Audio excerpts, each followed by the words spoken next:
بالله من الشيطان الرجيم بسم الله الرحمن الرحيم إنا نحن نزلنا الذكر وإنا له لحافظون وقال النبي صلى الله عليه وسلم طلب العلم فريضة على كل مسلم ومسلمة صدق الله العظيم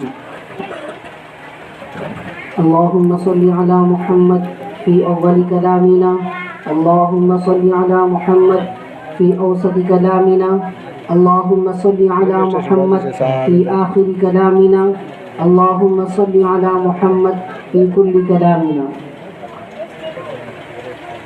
محترم بھائیوں اور عزیز ساتھیوں، کہ اللہ تبارک و تعالیٰ کا شکر ہے، احسان ہے کہ اللہ تبارک و تعالیٰ کو تمام کو یہاں پر جمع فرمایا اور جس مقصد کے لیے ہم تمام کو یہاں اکٹھے فرمایا، اللہ نے اس مقصد میں بھرپور کامیابی عطا فرمائی. دیکھو، میرے سامنے میں بہت بڑے بڑے علماء کرام ہیں اور میرے پیچھے بھی بہت بڑے علماء کرام ہیں، اور ان لوگوں کے سامنے میرا بات کرنا ایسا ہے گویا کہ سورج کے سامنے چراغ کے مانند. کیوں؟ ساری باتیں علماء کرام آپ کے سامنے رکھ دیے کہ علم کی فضیلت کیا ہے اور کیسا رہنا چاہیے، اور اس دور میں علماء کی ذمہ داریاں کیا ہے، کیسے ہے، یہ ساری کی ساری باتیں انہوں نے کھلا بتا دی. بس میں تھوڑے سے وقت میں چند باتیں بتانا چاہتا ہوں کہ مدرسے کی اہمیت اور ہماری ذمہ داری کیا ہے، کہ اس زمانے میں، اس دور میں مدرسہ کتنا ضروری ہے اور اس کو ہم کیسے ساتھ دینا اور اس کو کیسے لے کر چلنا، یہ ہماری ذمہ داری ہے.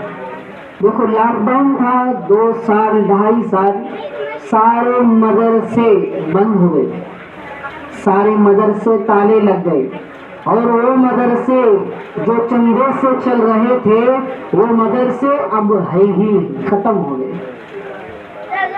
کیوں؟ کیونکہ مدرسے جو چلتے ہیں چندے سے چلتے ہیں، آپ لوگوں کی تعاون سے چلتے ہیں. جتنا ہم دل کھول کر مدرسے کو چندہ دیں گے، الحمدللہ مدارس کے اندر طلباء کی آمد ہوتی ہے، اور مدرسے کے انتظامیہ امور کے اندر بہت سارے کام چلتے رہتے ہیں. اساتذہ کا بڑھنا، اساتذہ کا تنخواہ اور طلباء کا کھانا پینا رہنا سب کچھ انہی پیسوں سے ہوتا ہے. اب الحمدللہ اللہ کا کرم ہے، اللہ کا شکر ہے کہ آپ کے چھنا مطلب پوری کے اندر ایک مدرسہ قائم ہوا، اور اس کی محنت اور اس کے پیچھے جتنے بھی جد و جہد ہوا وہ ہمارے استاد محترم، میرے اور جتنے بھی یہاں تینالی سے تشریف لائے علماء کرام ہیں، ان تمام کے استاد ہمارے مفتی تاج الدین صاحب، انہی کے صدقے طفیل، انہی کی جوتیوں کے صدقے طفیل سے اللہ نے ہمیں علم عطا فرمایا. اور ان کی محنت اور ان کی لگن ایسی تھی مدرسہ تہلکڑول کے اندر، اور ہمیں کیسے پڑھایا، کتنی محنت سے پڑھایا ہمیں معلوم ہے. ہر جگہ ہمارے استاد محترم کی محنت ہے، وہاں کیا اور یہاں بھی مدرسہ قائم کیا، اور کتنی محنت کی ہوگی. آپ کو معلوم ہے، راتوں رات جاتے تھے، محنتیں کرتے تھے، دعائیں کرتے تھے. آج انہی کی دعاؤں کی برکت کہ آج ہم سب تمہارے سامنے بیٹھے ہیں، بیانات کر رہے ہیں، نمازیں پڑھا رہے ہیں. کئی دور دور سے لوگ ہمیں بلا رہے ہیں کہ مفتی صاحب آپ آؤ یہاں اس مجلس میں آ کر بیان کرو، آپ آؤ یہاں قرات پڑھو، آپ آؤ یہاں نعت پڑھو. ہر جگہ ہمیں بلاتے ہیں. حالانکہ پہلے زمانہ ایسا تھا کہ ہمیں کوئی دیکھنے والا نہیں، ہم انہی گلی کوچوں میں پھرتے تھے، انہی گلیوں میں کھیلتے تھے، پھٹے پرانے کپڑے پہن کر پھر رہے تھے. آج جو عمدہ کپڑے پہن کر پھر رہے ہیں، الحمدللہ اللہ کا شکر ہے کہ سارا کا سارا بدولت عزت جو ہمیں ملی وہ مدرسے سے ملی. اگر مدرسے کا تعلق نہ ہوتا، مدرسے میں اساتذہ کی تربیت نہ ہوتی، تو آج ہم آپ لوگ تمہارے سامنے بیٹھ کر بیان کرنے والے نہ بنتے. حالانکہ ہمیں معلوم ہے، ہم سمجھتے مدرسہ کوئی بات نہیں، حالانکہ مدرسے میں جانا ہے، پڑھانا ہے تو کتنی محنت لگتی. گویا کہ ایسے سمجھو لوہے کے چنے چبانے کی مانند اتنی محنت لگتی ہے. قرآن مجید کو حاصل کرنا کوئی معمولی بات نہیں ہے. قرآن کو سیکھنا اور اس کو دماغ میں بٹھانا اور سینے میں رکھنا، محفوظ کرنا، یہ معمولی بات نہیں ہے. مسجد کے اندر تراویح کے وقت میں رمضان کے مہینے میں پورے قرآن سناتے ہیں اور ہم لوگ 10 سورے کا یاد کر لیے، 1 ہفتہ 2 ہفتے چھوڑ دیے، پھر بھول جاتے. لیکن قرآن مجید 30 پاروں والے، 114 سورت والے، 6660 پر 6 آیتوں والی قرآن مجید کی کتاب کو ایک حافظ قرآن مدرسے میں بیٹھ کر یاد کرتا ہے، آیت و آیت یاد کرتا ہے، تجوید سے پڑھتا ہے، قرأت سے پڑھتا ہے اور مصلی پر کھڑے ہو کر تمہاری امامت کرتا ہے. ایسے بچوں کے لیے آپ کیسا تعاون کرنا، اپنے بچوں کو مدرسے میں بھیجنا. کیوں؟ آج ہم سمجھتے کہ ہمارا بچہ باہر کا علم پڑھ لیا تو کامیاب ہو گیا، حالانکہ آپ غور سے دیکھو، آپ سمجھو 6 10 زمین کے اوپر آج ہم ہیں.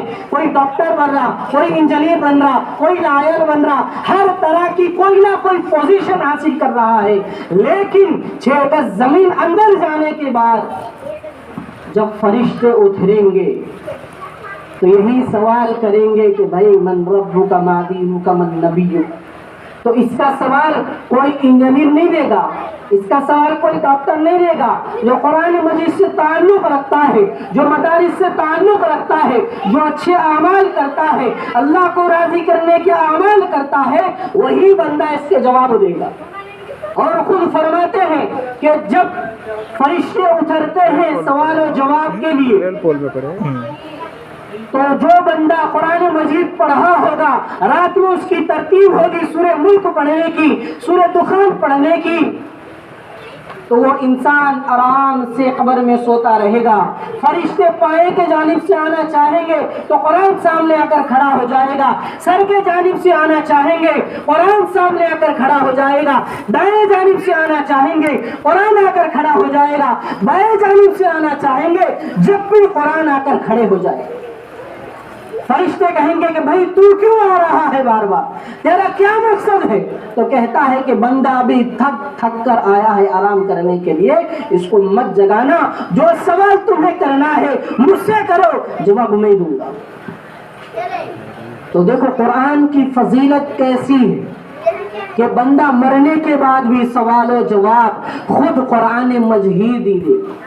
اگر جب اللہ کے پاس چلا گیا اور اس کے کچھ اعمال خراب تھے اور اللہ نے فیصلہ کر دیا کہ اس کو جہنم میں بھیج دے، تو قرآن اللہ سے جھگڑا کرے گا.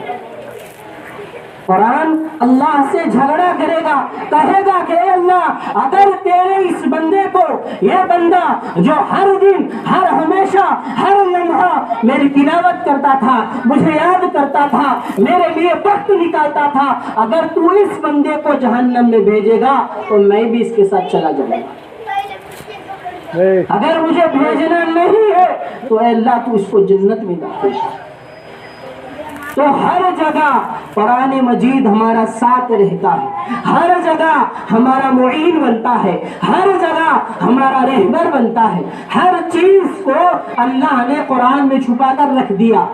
جب قرآن مجید نازل ہوئی، جب سے لے کر قیامت تک آنے والے جتنے بھی مسئلے ہیں، جتنے بھی پریشانیاں ہیں، ان تمام مسائل کا حل اللہ نے قرآن مجید میں رکھ دیا.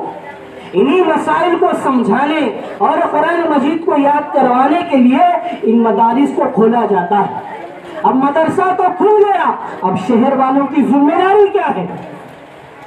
شہر والوں کی ذمہ داری کیا ہے؟ مدرسے کا تعاون کرنا اور ہمارے بچوں کو ہم مدرسے میں داخلہ کرنا. ہمارے زمانے میں جب ہم پڑھتے تھے زور زیادہ قرآن، حدیث، اردو، اصول فقہ اسی پر تھا. لیکن آج زمانہ اپڈیٹ ہوتا گیا، ماڈرن بنتا گیا، تو لوگ کہتے ہیں کہ ہم اپنے بچوں کو پڑھا کر باہر جاب دلوائیں گے، ہمارا بچہ لاکھوں کمائے گا، کروڑوں کمائے گا، اسی سے وہ اپنی زندگی میں خوش رہے گا. تو مدارس والوں نے سوچا کہ لوگوں کو سمجھانا ہے، لوگوں کو صحیح راستے پہ چلانا ہے، تو لوگوں نے سوچا اور مدارس انتظامیہ نے آپس میں مشورہ کر کے اس کو طے کر لیا کہ چلو بھائی دین بھی سکھائے اور دنیا بھی سکھائے۔ الحمدللہ آج اب کی جتنی بھی مدارس ہیں ان مدارس کے اندر دین بھی سکھا رہے ہیں، دنیا